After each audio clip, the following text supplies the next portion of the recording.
Welcome to video 2 in our autonomic nervous system lesson.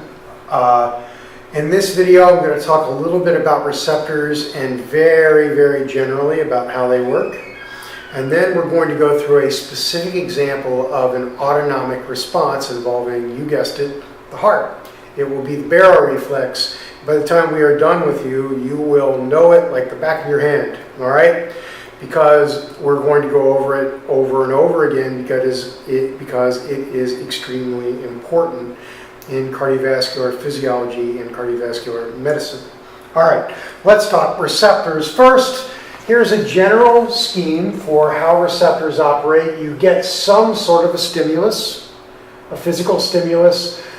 This is detected by your receptor, and then what's going to happen is your receptor is going to generate what's called a receptor potential. That is, it is going to change the voltage. It is going to raise the voltage or make it less negative, depending upon where you are, in the membrane in which the receptor is located. And what is going to happen is this is going to eventually evoke action potentials, which are then going to be sent elsewhere in order to evoke a response. All right? So, that is pretty much what I said. The receptor transforms a stimulus into an electrical signal in the form of action potentials, eventually action potentials. Okay? So having said that, here are different types of ways that a receptor can respond to a stimulus. So here's a stimulus, all right? Something stimulates this receptor, all right? We call it an increase in whatever, all right? Increased heat, increase of some sort of a chemical something, all right? Causes a stimulation. What that does is it evokes a couple of types of responses. One response is called a tonic response. And what happens with a tonic response is that you get a response of the receptor and generation of a receptor potential that is proportional to the magnitude of the stimulus. So the higher the stimulus, the higher the rise in the receptor response that you get. And the response stays up as long as the stimulus remains, okay? So the higher the magnitude of the stimulus, the higher the magnitude of the change here, the higher the magnitude of the response stays up as long as the stimulus stays up, okay? That is a tonic response, all right? A phasic response is different. A phasic response will respond only to changes in the stimulus. So notice what happens here. Here's my response. Here's my stimulus. My stimulus goes up, and with the change in stimulus, as the stimulus rises, I get a response from the receptor. Okay, my receptor potential goes up. But notice that while the stimulus remains high, it's no longer changing anymore at this high level, and because it's not changing anymore, my response goes back down to baseline. So a phasic response is transient. It goes up and comes back down, and it does that in response to a change in the stimulus. But once the stimulus is done changing, if it just remains wherever it's at, your response comes back down to normal because you're not changing anything here. There's no change. Okay? As long as there's no change in the stimulus, there's no response in a phasic response. Okay? All right. And then finally, we have some mixed receptors which sort of do a little bit of both. There's a phasic component where you respond to the change, let's say the rate of change of something. And then there's a tonic component which really depends more on the magnitude of the stimulus and where it remains high after that transient change. The classic example of this is the baroreceptor, which we're going to go over next. Okay?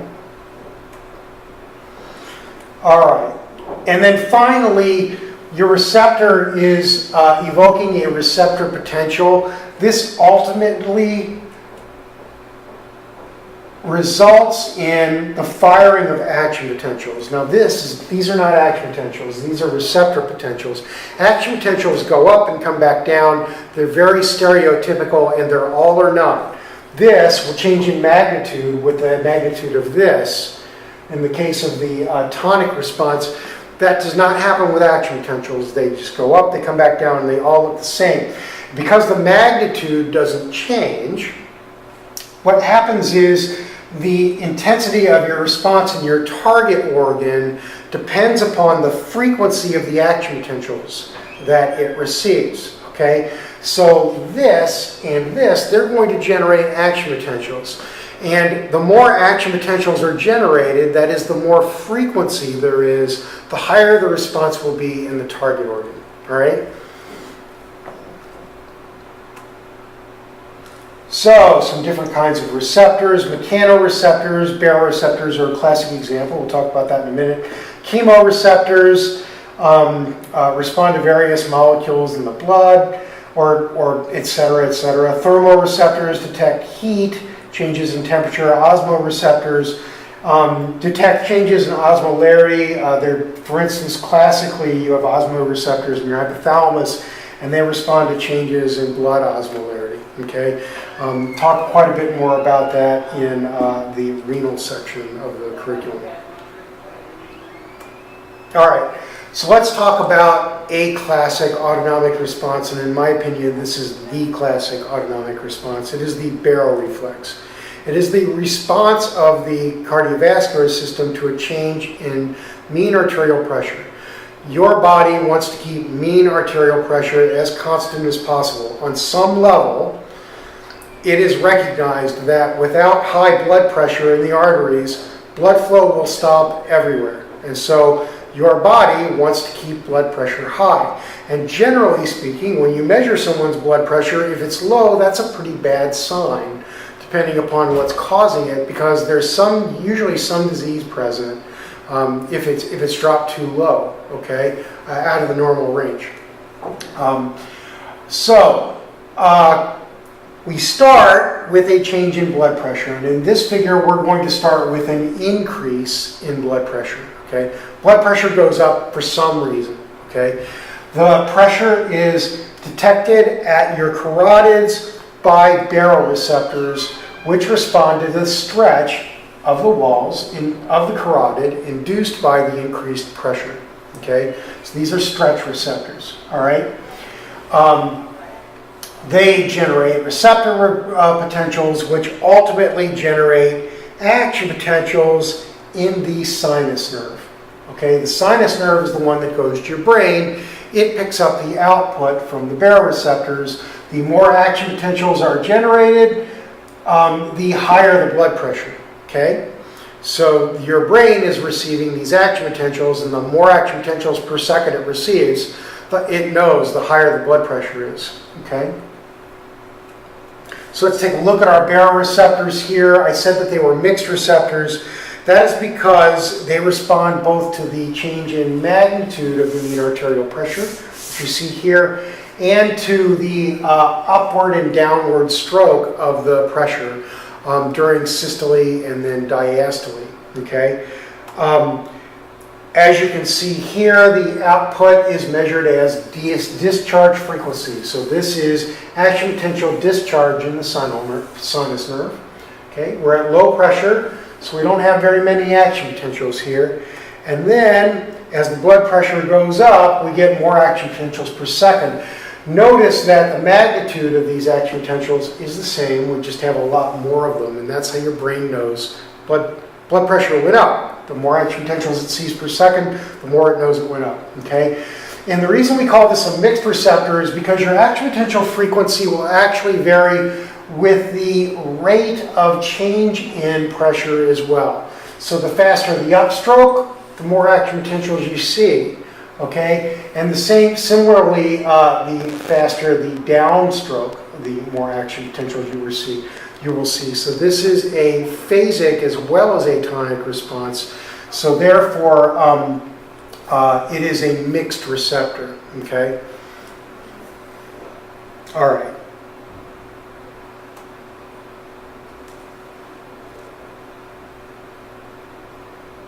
And there you go. That's just what I said. All right. So we have our increased action potential frequency in the sinus nerve. That sends signals to our medulla in our brain, okay? And then the cardiovascular centers in your brainstem respond.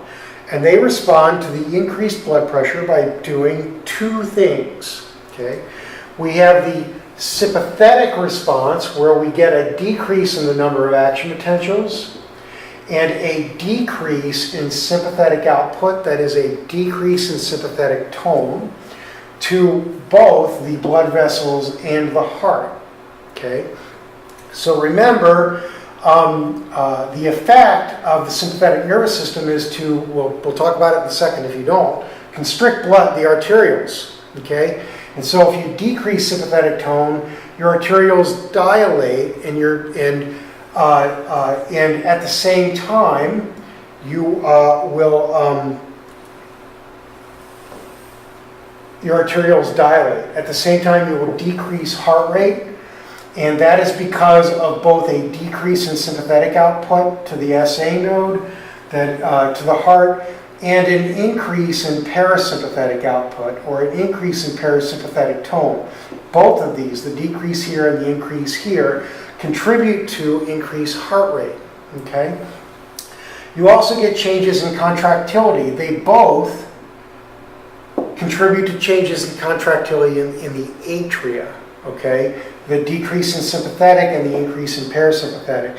And the ventricles, it is the decrease in sympathetic only that causes a decrease in contractility, or a decrease in the force of contraction in the ventricular muscle. Okay? So we have two things. We have decreased sympathetic tone, we have increased parasympathetic tone. It results in vasodilation.